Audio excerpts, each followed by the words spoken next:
Alright, we are still in section 8.3 and we are now on page 489 in the textbook, and we are looking at problem number 5, which asks us to multiply a trinomial and a binomial now. So tri means 3, bi means 2. I'm going to have 3 terms, 1, 2, 3 in my first expression, and I'm going to have 2 terms, 1, 2 in my second expression. I need to come up with a way to multiply each of these 3 terms by each of these 2 terms. The easiest way to do that, I can't use the FOIL method because I'm now dealing with trinomials.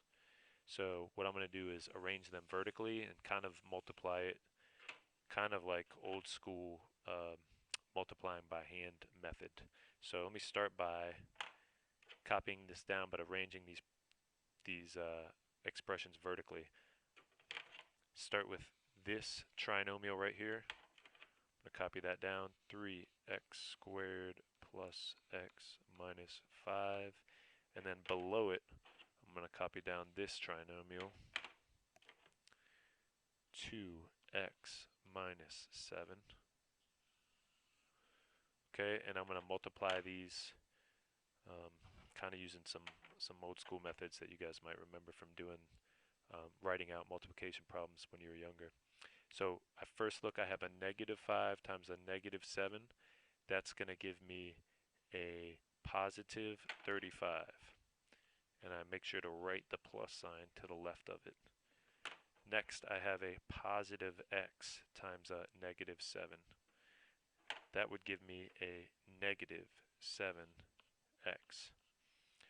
And then I have a 3x squared times negative 7.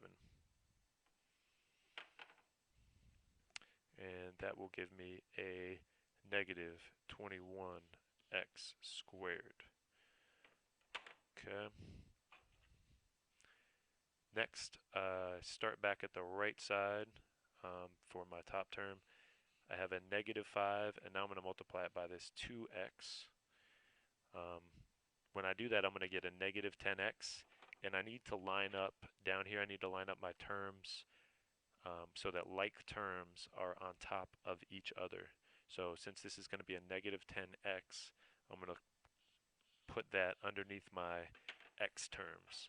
So notice here that x and x, these are like terms, so I'm going to be able to combine those in the next step.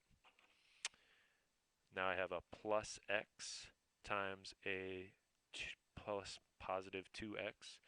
Multiply those together, I'm going to get a plus positive 2x squared. And since that's an x squared, I stick it underneath my other x squared term. And then finally I have a 3x squared times that 2x is going to give me 6x to the third. Okay, come down, draw another line. And now I'm just going to come down and add or combine these like terms vertically. I have 35 plus 0 essentially. So that's just going to be a positive 35 down here.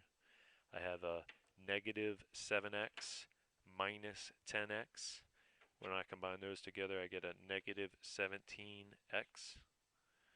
I have a positive 21x squared. I'm sorry, a negative 21x squared plus a 2x squared gives me a minus 19x squared. And then this 6x to the third is all by itself over here.